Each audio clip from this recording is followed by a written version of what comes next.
We move now to the growing concern over the devastating oil spill in the Gulf. President Obama wants to know who's to blame, so he plans to appoint a special commission to investigate.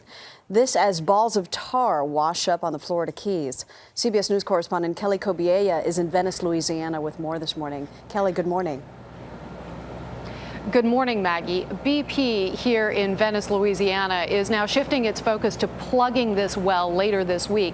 But in the meantime, scientists are growing more and more concerned about the 5.5 million gallons of oil already spilled out in the Gulf of Mexico and where that oil might be going.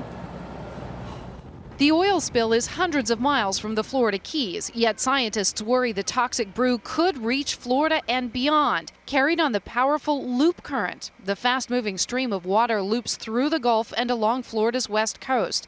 If the oil gets into the current, it could be swept to the Keys in 10 days. We know that the oil has not entered the loop current at this time. There might be some leading edge sheen that's getting closer to the loop current. Yet Monday, 20 tar balls were found off Key West. The Coast Guard says a lab will have to determine where they came from. BP is now bringing up 1,000 barrels of oil a day from the main leak on the sea floor and hopes to more than double that.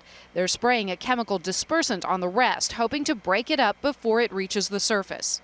Louisiana's shrimpers, already hurting from a fishing ban, worry the dispersant is not good for them or their catch, and they want BP to stop using it. We want an executive order from the president to cease all dispersions because of the fact we don't know what long-term effects are going to be on our fisheries. Much of the fishing ground west of the Mississippi remains closed because federal officials don't know what effect, if any, the oil is having on sea life. Charter fishing captain Chris Calloway doesn't have that problem. The marshland he fishes is open and oil-free, yet 23 of his 24 trips this month have been canceled. What do people say when they call to cancel? From everything they're seeing on TV, you know, it's all doom and gloom. He's already lost about $15,000. He can recoup as much as $5,000 potentially from BP. Meantime, the company announced yesterday that it's giving about $70 million to Gulf states to help them promote tourism. Maggie? Well, that's a start. Kelly, in the wake of this disaster, there have been allegations of lax regulations of offshore rigs and questionable relationships between regulators and the oil industry, both of which I know Congress is taking up today. Who's going to be on the hot seat? Today, it'll be Interior Secretary Ken Salazar who will have to face questions about all of those things, Maggie, and it's probably not going to be a comfortable seat.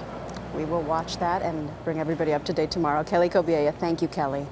A lot happens early on The Early Show, weekday mornings on CBS.